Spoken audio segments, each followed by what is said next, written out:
हाथी की चाल कमल को पहुंचा सकती है बड़ा नुकसान। विश्वनाथगंज में चुनावी सभा के बाद शुरू हुई कयासबाजी। जय साथियों, मैं सागर ननी और आप देख रहे हैं प्रबुद्ध भारत टीवी। बता दूं कि चुनावी जनसभा में भीड़ जुटने के बाद पांचवें चरण में कौशाम्बी और छठवें चरण में प्रतापगढ़ संसदीय सीट पर मुकाबला दिलचस्प हो गया है। बता दूं कि भीड़ को देखते हुए राजनीतिक जानकार अनुमान लगा रहे हैं कि इस बार दोनों सीटों पर हाथी मुकाबले को त्रिकोणीय बनाएगा। कौशाम्बी लोकसभा सीट का चुनाव पांचवें चरण में 20 मई को होगा।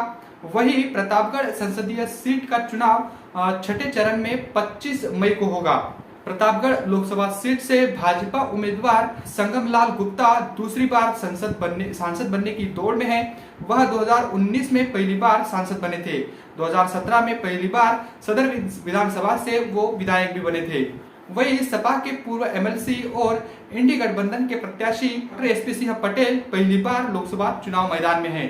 सुप्रीम कोर्ट के अधिवक्ता प्रथमेश मिश्र सेनानी को बसपा ने मैदान में उतारा है। वहीं कौशाम्बी जो आरक्षित सीट है, संसदीय सीट है, वहां से भाजपा उम्मीदवार विनोद सोनकर 2014 और 2019 में सांसद रह चुके हैं। तीसरी बार वह चुनावी समर में उतरे हुए हैं। पूर्व कैबिनेट मंत्री इंद्रजीत सरोज के बेटे पुष्पेंद्र सरोज चुनावी मैदान में टक्कर देने के लिए उतरे हैं। सेवानिवृत्त क्षेत्राधिकारी शुभम नारायण गौतम पहली बार किस्मत आजमाने के लिए बसपा की टिकट से चुनाव लड़ रहे हैं।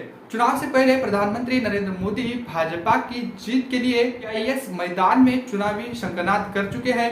कौशाम्बी के नागंज क्षेत्र में गृह मंत्री अमित शाह भाजपा के वोट बैंक को मजबूत करने के लिए जनता में जोश भर चुके हैं।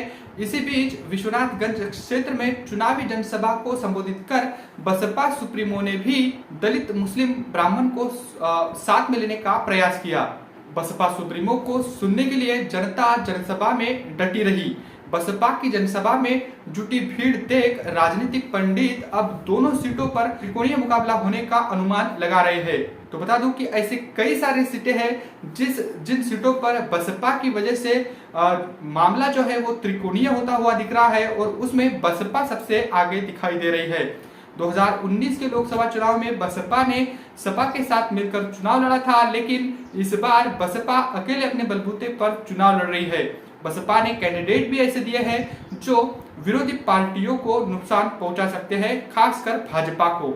इस बार बसपा ने ऐसे प्रत्याशी दिए हैं जिससे बसपा ने त्रिकोणीय मुकाबला बना दिया है ज्यादातर सीटों पर, और उन ज्यादातर सीटों पर बसपा ही पहले नंबर पर आती हुई दिख रही है। और अब 4 तारीख को ये पता चलेगा, 4 जून को ये पता चलेगा कि बसपा कितने सीटें यूपी में जीतेगी और इसके साथ ही अलग अलग राज्यों में बसपा की क्या स्थिति रहेगी। वैसे बसपा की नीतियों को लेकर, बसपा की चुनाव लड़ने की प्रक्रिया को लेकर और बहन जी की जनसभाओं को लेकर आपकी क्या कुछ राय है? बसपा इस बार कितनी सीटें जीतेगी? क्या बसपा 2019 के मुकाबले ज्यादा सीटें जीतेगी या कम? इसको लेकर आपकी क्या कुछ राय है? कमेंट करके हमें जरूर बताइए। बने रहे प्रबुद्ध भारत टीवी के साथ। मिलते हैं अगली रिपोर्ट में, तब तक के लिए जय भीम, जय भारत।